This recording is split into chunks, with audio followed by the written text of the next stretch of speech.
magtanggap ng pinakamainam na pagsamba sapagkat siya ay napakabuti sa buhay ng bawat isa sa atin.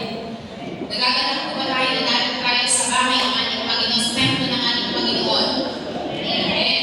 So sa oras po na ito, tayo ay darako sa banal na gawain ng pakikinig ng salita ng ating Panginoon.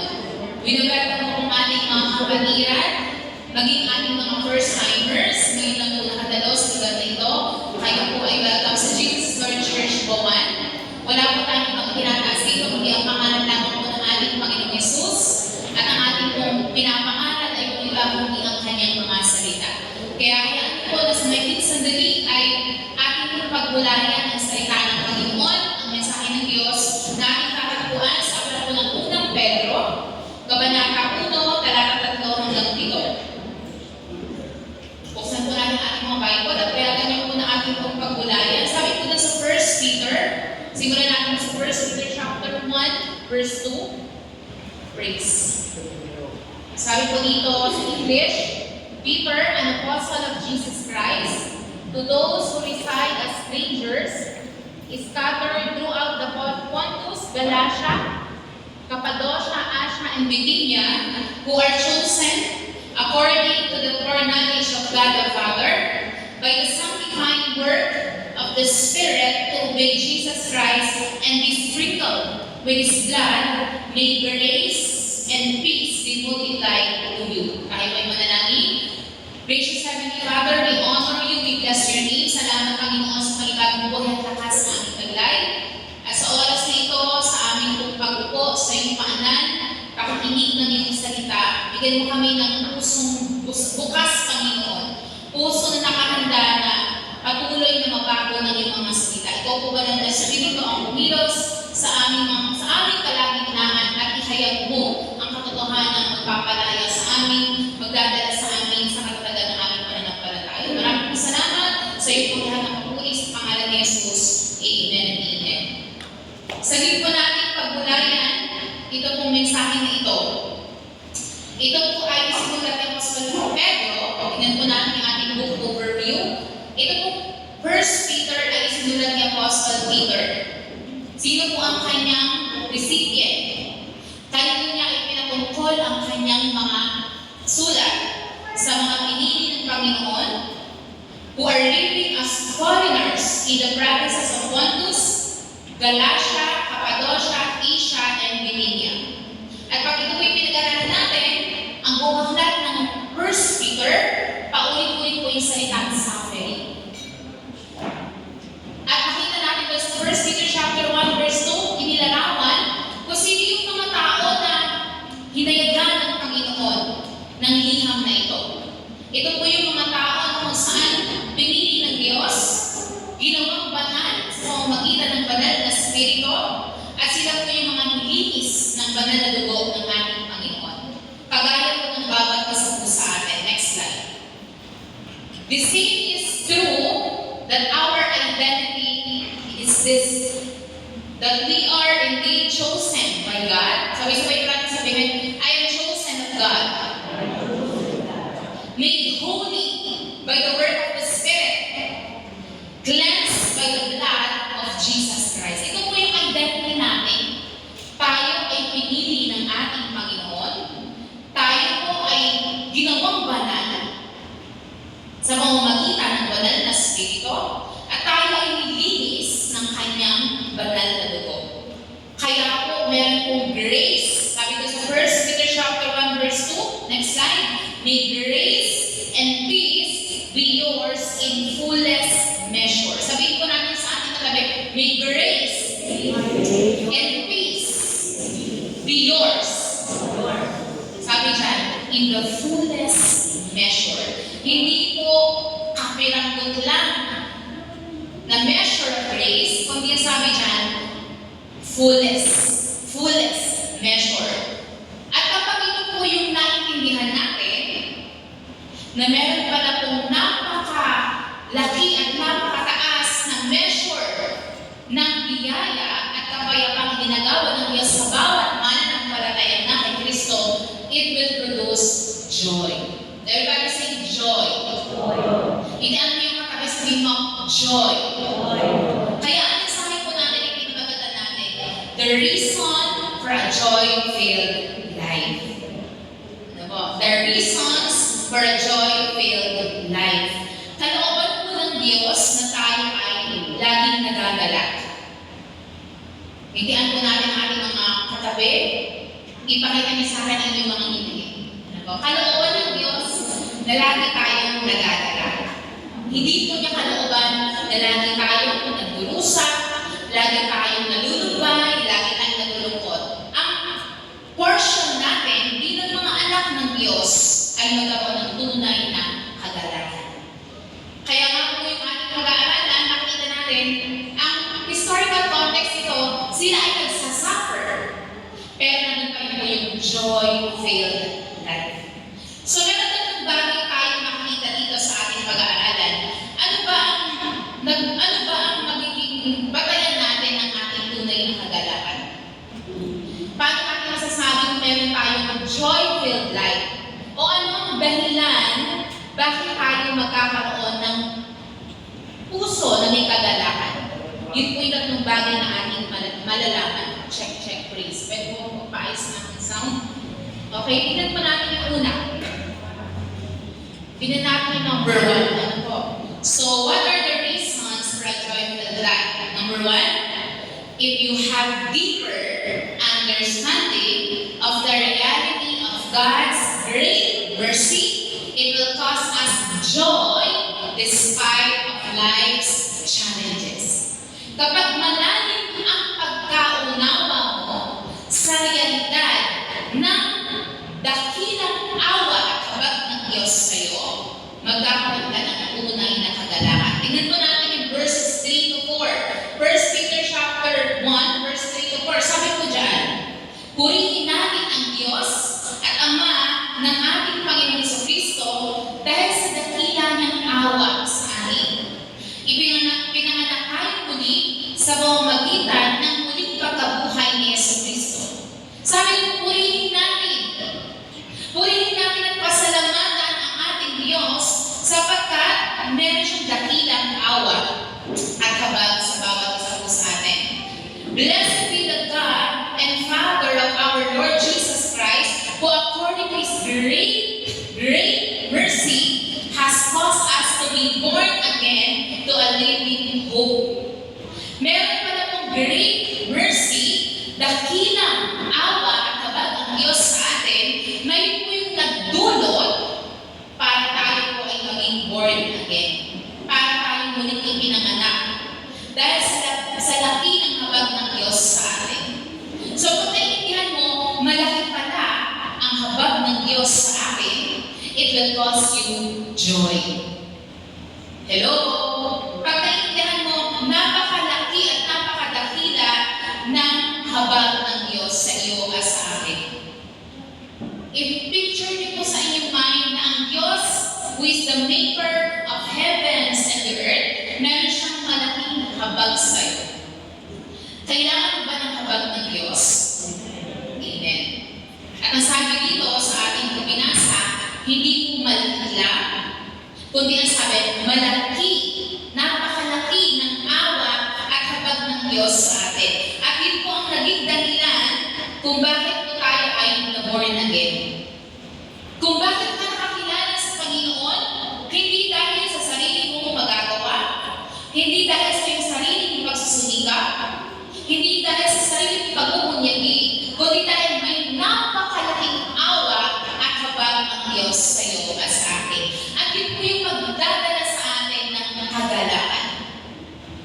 Dahil yun po dahilan kung bakit po tayo ay nagkaroon ng muling bagong buhay. Pagpatuloy po natin, His great mercy has caused us to be born again to a living hope. Sabi po sa John, chapter 3, verse 3, kayo mga pong bumasa. Next slide, tingnan po natin. Ang sabi po dyan, basa po, 1, 2, 3. Very truly, I tell you, no one can see the kingdom of God unless they are born again. Ang pagiging born again, hindi po ito pagsabi sa reliyon.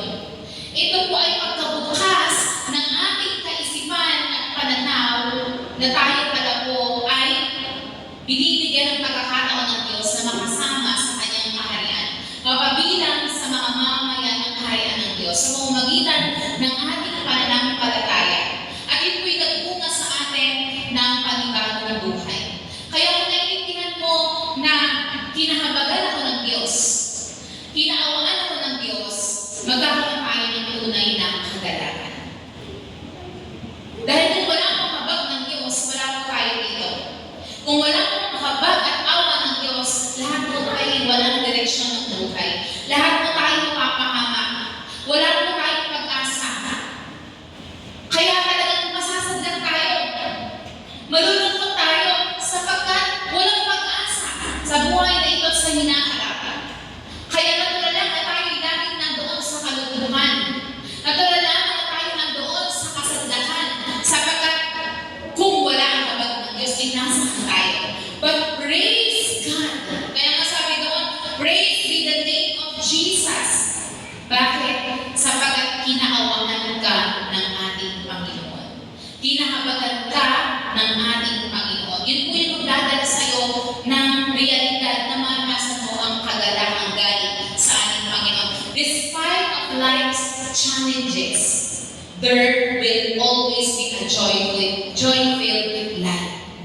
Pangalawa po, tingnan natin. So not only the reality of God's mercy, but pangalawa, the reality of Jesus' resurrection. It will result a life of gratitude and praise. Mababasa po natin sa 1 Thessalonians chapter 5, verse 16 to 18. Rejoice always. Everybody say, rejoice always. Rejoice always. Hindi po sinabi dito, rejoice lang kapag may laman ng pera ang ating bulsa. That is conditional. Hindi po sinabi dito, rejoice lang kapag walang pagsubok, kapag walang problema. Hindi po sinabi dito, rejoice lang kapag tayo ay maayos ang kalusugan, walang problema, walang siguro sa pamilya. Basta sabi dito, always. Sa lahat ng pagkakataon, meron command ang Panginoon na tayo ay magalak, na tayo ay magdiwang. Ang sabi dyan, pray continually, give thanks. Kailan tayo muling nagpasalamat sa ating Panginoon? Kailan tayo muling huminto sa kabisihan ng ating mga buhay at nagsabi tayo, Lord, I am grateful. Nagpapasalamat ako, Panginoon.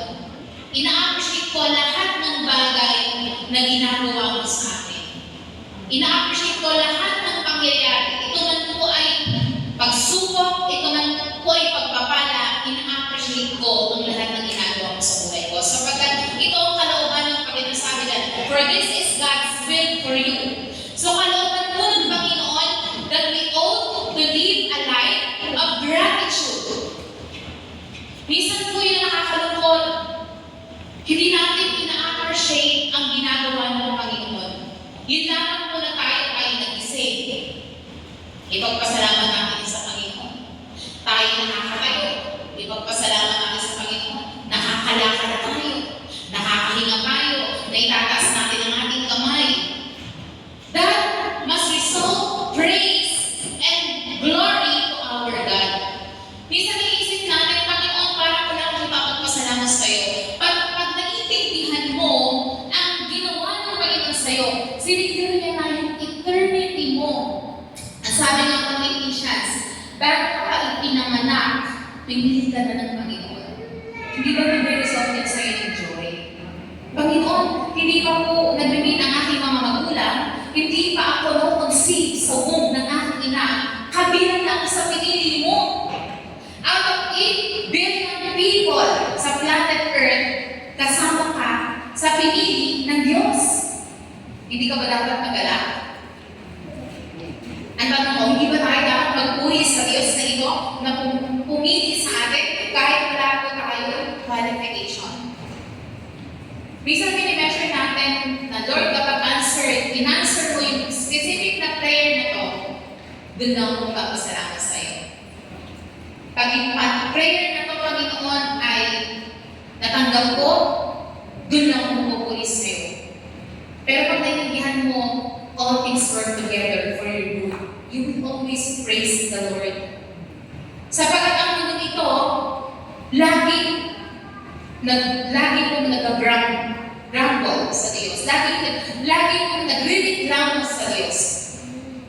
But sa bawat mananampalataya, naintindihan mo, pinahabagan ako ng Panginoon, minahal niya ako, at ako ay binigyan niya ng bagong buhay, lagi akong may magpapasalamat sa aking Panginoon. Amen? Sabi ko dyan, ang reason ng ating rejoicing ay dahil si Jesus ay nabuhay mula sa mga patay. Pagpatuloy natin ang ating pag-aaral, ang sabi ko dyan, okay? Sa verse 3b, binigyan niya ng isang panibagong buhay sa pamamagitan ng muling pagkabuhay ni Jesus. Ito ang nagbigay sa atin ng isang buhay na pag-asa, na magmamana tayo ng kayamanang di masisira. Kailangan maintindihan ng bawat mananampalataya na ang Panginoon ay nabuhay mula sa mga patay. Yung si Jesus po ay nanatili lang po doon sa krus ng Kalbaryo at inilibing at hindi nabuhay mula sa mga patay, dapat lang tayo malungkot. Kung si Jesus, ang ending ng kanyang buhay, natalo siya at nagapi siya ng kamatayan, wala tayong dapat nagagalak. But praise God, after 3 days, Jesus rose from the dead.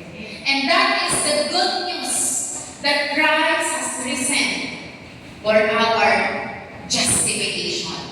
Yun po yung magdadala sa atin ng life with full of thanksgiving na ang Panginoon Jesus ay nabuhay mula sa mga patay. At kapag si Jesus ay nabuhay mula sa mga patay, ano po ang result nun sa atin? Letter A, the resurrection of Jesus Christ means that we are justified.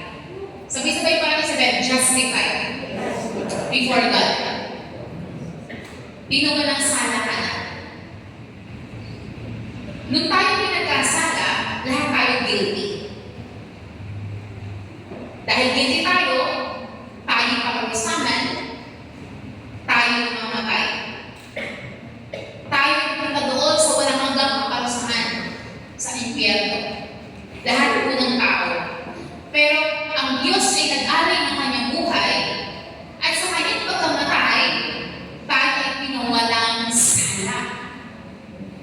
Makasalanan ka dati, guilty ka, dapat kang maparusahan.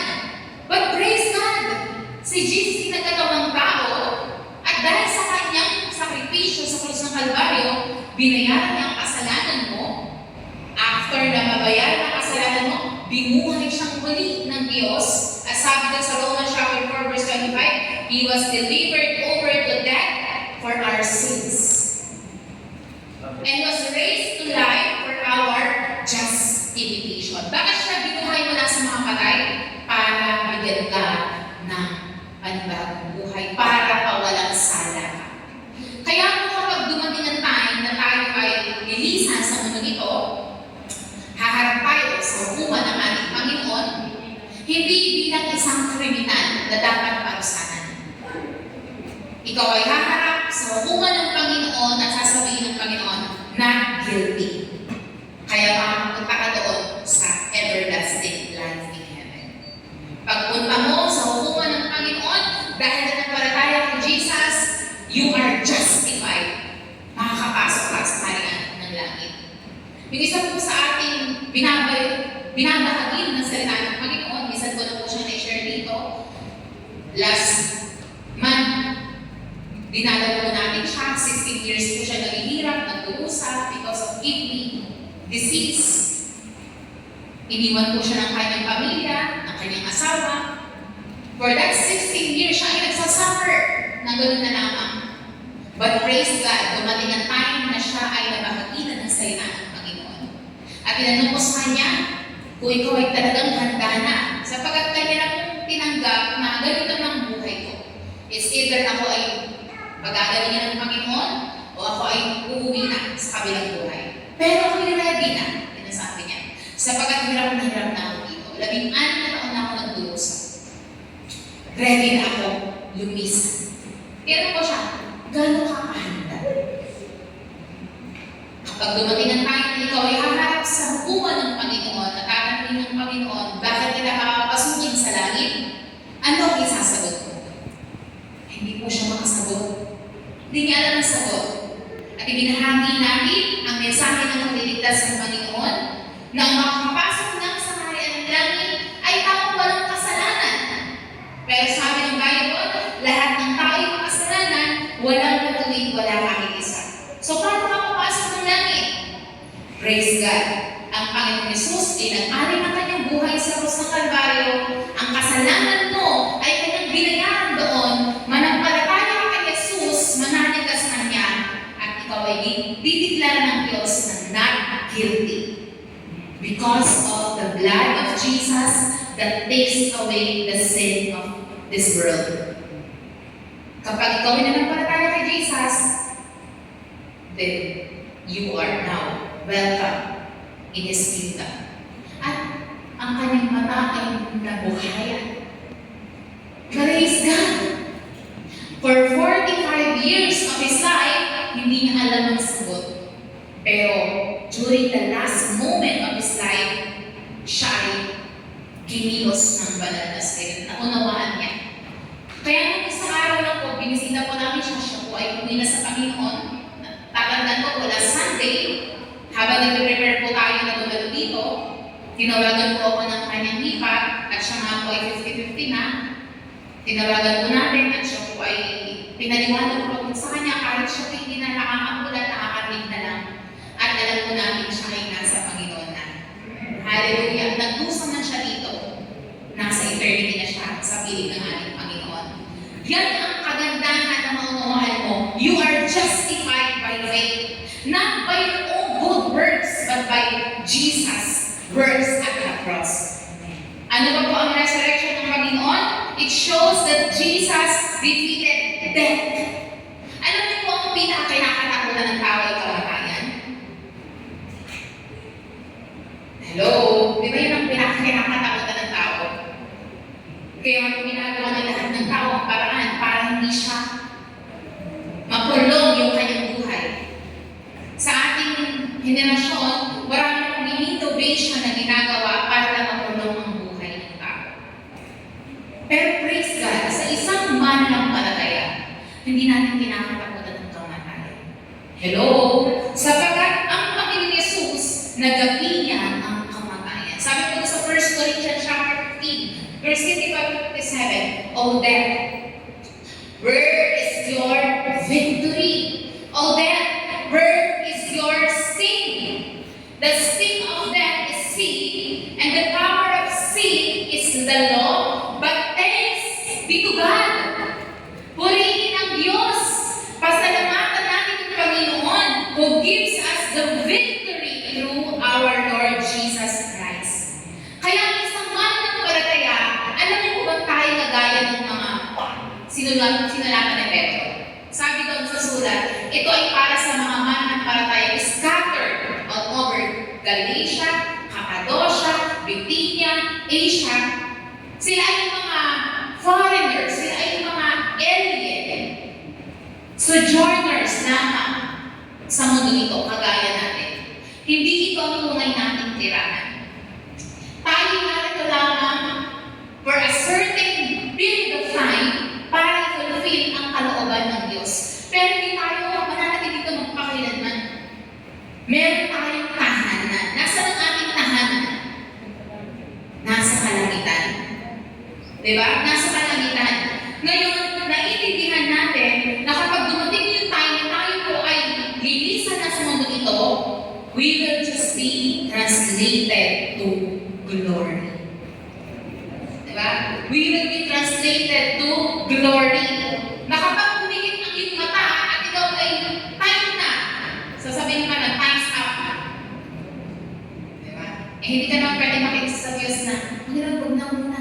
Hindi pa. Eh kapag po ang ating panahon ay dumating na, wala na po. Baka ka pa makikiusap. Pero hindi naman yung pinakatakutan. Dahil naiintindihan mo na kapag tapos na ang misyon mo sa mundo nito, papunta ka naman doon sa iyong tunay na tirahan sa langit.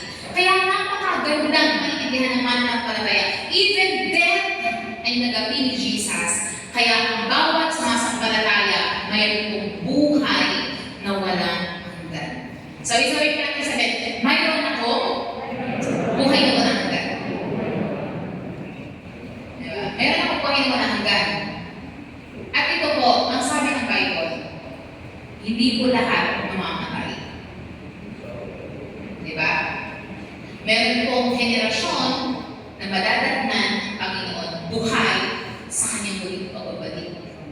And that would be this generation. Meron mga tao, pinili ang Diyos na madadatnan. Kung hindi pa po tayo uuwi sa kapiling ng Panginoon, by cause of death, darating po ang rapture of the church. At madadatnan tayo ng Panginoon. Buhay, translated into glorified body. That is our hope. Yun yung pag-asa mo. Na tinatanaw mo na Panginoon, salamat sapagkat naiintindihan ko. Nang makakilala ko sa iyo, ako ay nasa winning side. Na kahit ang kamatayan, hindi mayugupo ang aking relasyon sa iyo, ang pag-ibig mo sa akin. And the resurrection of Jesus Christ gives Christian living hope. At sabi dyan, na magmamahal tayo ng kayamanan na di masisira, walang kapintasan, at di kukupas, na ihanda ng Diyos sa langit para sa iyo. Meron kang kayamanan. Nasaan ang kayamanan natin? Nasa langit. At ang sabi dyan, hindi masisira, walang kapintasan, at hindi kukupas. Sa pamamagitan ng iyong pananampalataya, iniingatan kayo ng kapangyarihan ng Diyos habang iniintay nyo ang kaligtasan na kahanda ihayag sa katapusan ng Panginoon. Maintindihan po natin, bakit tayo dapat magalak? Una, mayroon tayong bagong buhay. Pangalawa, may kayamanang inihanda ang Diyos sa iyo sa langit. Hindi masisira, walang kapintasan. Ano pa? Ang sabi ng ating pinag-aralan, iniingatan tayo ng kapangyarihan ng Diyos habang hinihintay natin ang kaligtasan na kahandang ihayag sa katapusan ng panahon. Meron mong ginagawang pag-iingat ang Diyos sa iyo. Meron ginagawang pag-iingat ang Diyos sa mga mananampalataya, sa mga pinili ng Diyos, na itong pag-iingat na ito, it will secure you that you will persevere in the midst of trials and suffering. Hindi ba kayo nagtataka? Dami ko ng pinagdaanan sa buhay nito. Pero bakit nakakabangon palagi ako? Nararamdaman niyo na ba yan? Nakakala niyo ang mga pagsubok na dumadaan sa inyong buhay ay magdadala sa iyo para ikaw ay matalo, malugi, hindi na makabangon, manakot na ng problema at pagsubok. Pero bakit? Unti-unti, di ba makikita natin, lagi ka pa rin nakakabangon, lagi ka pa rin nagpapatuloy. Bakit? Sapagkat may tinatawag tayo kapangyarihan ng Diyos na nag-iingat sa iyo at sa akin. Palakpan na natin ang Panginoon. Praise the Lord. Pag nakikitaan mo ang Lord, it will cause me joy. Kasi kahit anong gawin ng kaaway, hamon ng buhay, kaliwat, kanan, kamatayan, walang makakagabi sa pinili ng Diyos. Sapagkat may kapangyarihan ng Diyos na nag-iingat sa iyo at sa akin. At yan yung magbibigay sa inyo ng katalakan ng Panginoon. Kahit anong mangyari pala sa akin, sa buhay na ito, it will cause me joy.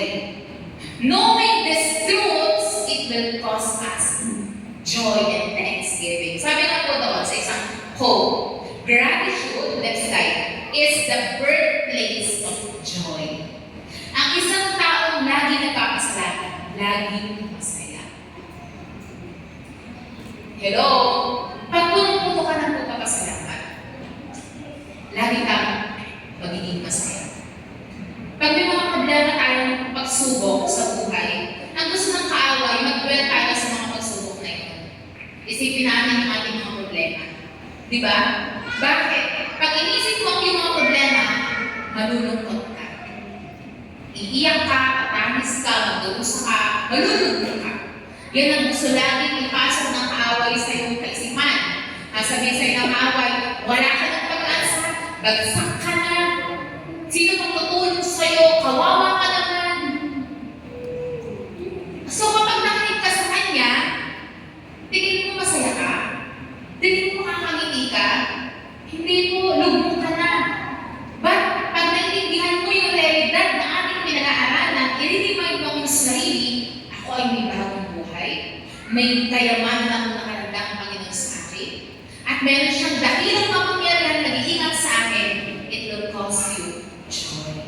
it will result thanksgiving.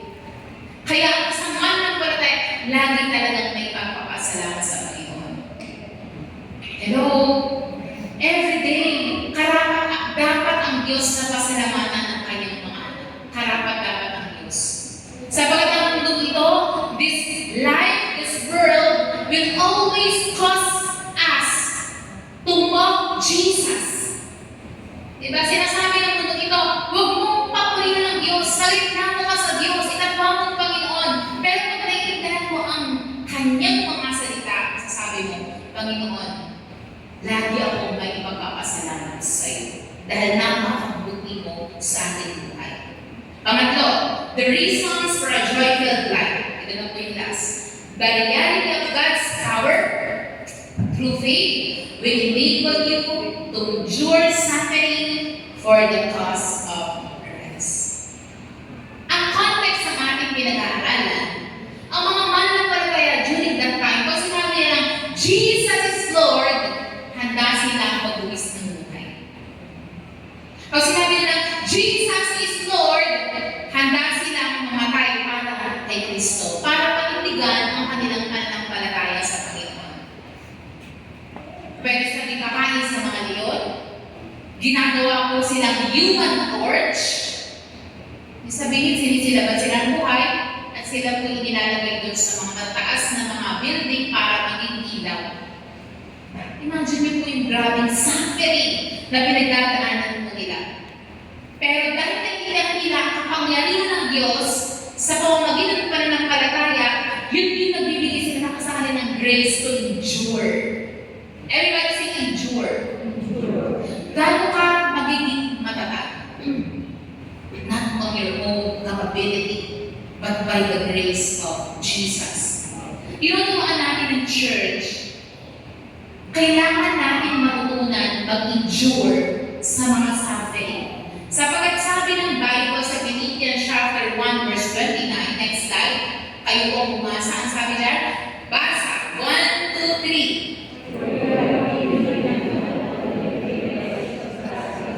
Ang sabi dyan, for you have been given not only the privilege of trusting in Christ, but also the privilege of suffering for Him. Sa Tagalog, binigyan tayo ng pribilegyo ng Diyos na tayo magtiwala sa Kanya. Binigyan tayo ng grace to believe in Christ. At ang lahat na resulta ng ating pananampalataya ay lahat ng pagpapanig na kasulat sa banal na kasulatan. But ang sabi dyan, we have also given the privilege of suffering for Him. Ang sabihin natin, doon na lang po ako sa unang side. Doon na lang po ako Panginoon sa privilege of trusting. Kasi sa privilege of trusting, lahat ng benefits na sa akin. Kingdom of Heaven, Holy Spirit, your presence, your favor, your mercy, your grace, your love. Lahat ng yan nasa akin. Pero dun po sa privilege of suffering for Him, si sister na lang, si brother na lang. Diba? Pag hindi ka naiintindihan ng isang mananampalataya, one day you will fall away in the faith. One day you will leave Jesus. Pero pag naiintindihan mo, bahagi pala ng panawagan ng Diyos sa akin, na ako'y maging bahagi din sa mga paghihirap ni Jesus. At sa pamamagitan ng pagpakikibahagi sa paghihirap na iyon for the cause of Christ, you will experience the abounding grace of God that will cause you to endure and persevere in the midst of trials. At yan ang magiging patutunan natin sa mundo nito, na bakit ang isang tao yun, kahit nahihirap, kahit may mga pagsubok, may mga suffering na pinagdadaanan, bakit nandyan pa rin siya, nakatayo pa rin siya. It is not because he is more than evil than any one of us. It is because of the grace of the Lord Jesus. Hindi nagawa natin. Kaya sabi ko nga, meron pong magandang parato ang mga tao laging pinagpapalang, laging malusog, laging may kayamanan. Meron din magandang parato ang mga tao nasa pagdurusa, pero hindi nag-give up. Meron din magandang pagkao yung mga nasa balik na karamdaman pero hindi tinatatawa ang kanilang pananampalataya. Meron din magandang pagkao ang mga tao na sa suffer pero they are willing to give up everything for the cause of Jesus. And that is the grace that enables them. Yan ang mayroon ka. Yan ang mayroon tayong mga mananampalataya.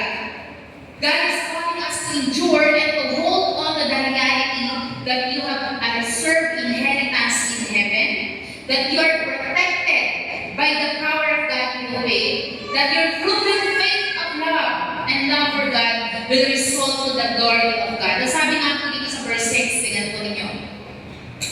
Ito'y dapat ninyong ikagalak. Angin mo ninyo mabuti. Kahit na maaari, magdanas muna kayo ng iba't ibang pagsubok. Sino po dito nakaranas ng mga iba't ibang pagsubok? Tapos kung kami ng mga pagsubok na pinagdadaanan. Iba't iba, sabi ko dyan, various kind. Minsan maliit, minsan malaki, minsan single, minsan multiple, minsan sabay-sabay. Hindi pa natatapos ang isa, may na ulit. Di ba? But praise God, bakit ka nandiyan pa din? Bakit ka pa rin nagpapatuloy? Bakit ka pa rin nakatayo? It is because of the power of God that sustains you. Kaya kung wala talaga tayong pagmamalaki, kung tayo sa ating sarili, ay matagal na tayo give up. Diba? Kung tayo po sa ating sarili, wala po kayo dito ngayon. Baka kayo kayo nalulugbog, nakalugmog sa inyong mga higaan. Pero babangon ka pa rin. Sapagkat sabi ng Panginoon, His mercies are new every morning. Great is His faithfulness. Sapat lagi ang biyaya ng Diyos sa bawat araw. Alam mo kung napatunayan ko na yan. Lahat ng mga sulit problema na nakakaharapin niya ngayon, sapat ang biyaya ng Diyos ngayon sa araw na ito. Kaya huwag yung isipin yung susunod pong mga mangyayari sa susunod ng mga araw at buwan. Kasi kung pag yung troubles na hindi pong wino-worry, ay yung wino-worry nyo na darating pang 5, 10, 15 years from now, hindi yung kayang i-bear na inyong finite mind. Diba? Saan kayo mo? Ano nangyari sa inyo? Malulog po kayo. Pero pag you live one day at a time trusting the providence of God, trusting the grace of God, makikita mo, panibagong araw na naman, totoo, may panibagong hamon na naman, pero mas totoo, may panibagong biyaya na naman ang Diyos sa iyo at sa akin. Laging may supply ng bagong biyaya ang Diyos sa bawat nananampalataya sa ating Panginoong Jesus.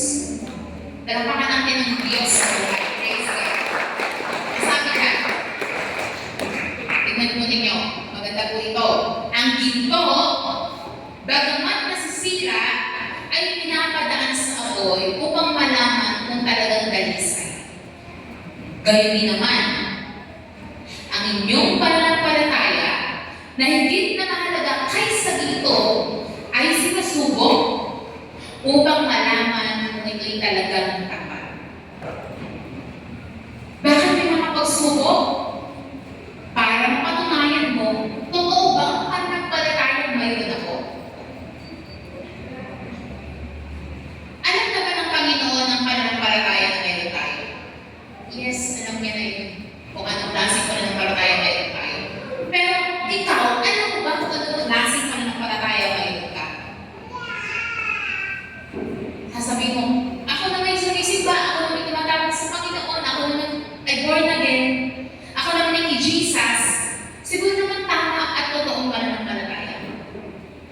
Na until dumating yung time na ikaw ay haharap sa matinding pagsubok ng buhay, doon mo makikita, hindi mo pala totoo ang aking pananampalataya.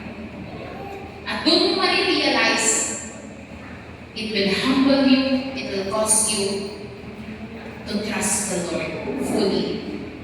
Kaya ang mga pagsubok, hindi po yan meant to destroy you.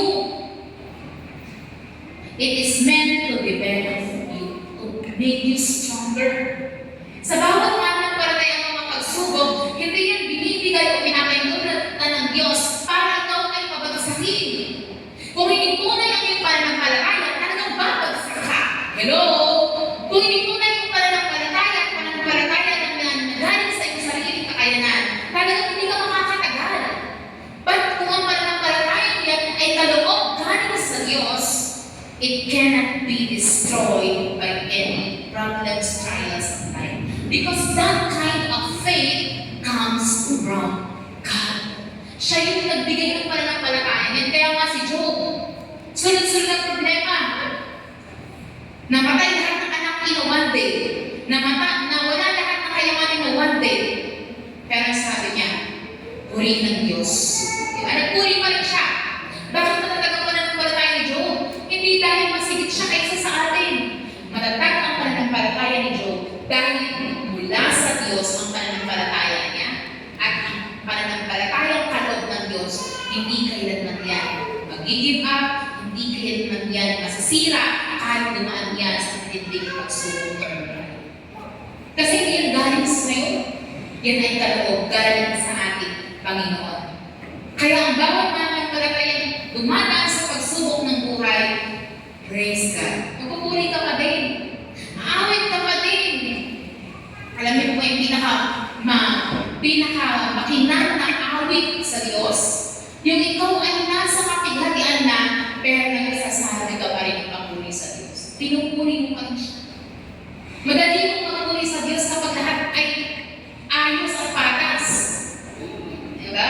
Walang problema sa pamilya, may laman ng bulsa, walang sakit, lahat ay okay. Praise God. Pero kapag lahat ng yan ay nawala sa'yo, at may pananampalataya ka pa rin sa puso mo, at makakaawit ka pa rin sa Panginoon, praise be to God. Dahil doon, mas maniknik, mas makinang ang papuring nararapat sa ating Panginoon. Na-highlight yung glory niya, na-highlight yung magnificence niya, kapag tayo ay umaawit pa rin sa kabila ng mga pagsubok na ating pinagdadaanan. Kaya wala ang portion ng isang mananampalataya talaga yung joy. Amen? Kaya po, sabi nga po dyan, ito na po yung last, verse 8, you love Him, even though you have never seen Him, though you do not see Him now, you trust Him. Ang buhay sa mundo nito, lagi nang kung dinadala tayo, magtiwala ka sa Diyos. Magtiwala ka. Magtiwala ka. Magtiwala ka sa Panginoon. At kapag naiintindihan mo ang kanyang mga salita, naiintindihan mo ang kanyang habag, naunawaan mo ang iyong portion as a believer is the joy in the Lord. Our joy is in the Lord. It will cause us rejoicing with a glorious, inexpressible joy in Christ. Parapakan natin ang Panginoon, tumayo po tayo sa oras na ito. Kaya mga kapatid, purihin ng Diyos. Nawa mo tibig sa puso natin, Panginoon, salamat po. Lahat ng bagay na nangyayari sa atin sa mundo ito, mga pagpapalang tinatanggap natin, that is only secondary. Sabi ng Panginoon, no eye has seen, no ear has heard, no mind has conceived, what the Lord has prepared for those who love Him. Ikaw ba yung taong nagmamahal sa Diyos? Kung ikaw yung taong nagmamahal sa Diyos, may hinihandang magandang bagay ang Diyos sa atin. Hindi lamang po sa buhay na ito, kundi sa hinaharap. At ngayon, na tayo buhay sa mundo nito, God wants us to live a joy-filled life. Pag sinabi natin joy, hindi natin disregard ang reality ng buhay. Na yes, may mga pagsubok ang pinagdadaanan. But that joy is the result of trusting the Lord. Naiintindihan mo, Panginoon, kinahabagan mo ko, kinauan mo ko, ligtas mo ko, minahal mo ko, binilang mo ko sa iyong pamilya. Lahat ng benepisyo ng Diyos na Kalbaryo nasa akin. And now I will live out in joy. No matter what, Lord, I will always praise You. No matter what, Lord, I will always give thanks to You. Awin na natin ang Panginoon sa oras na ito.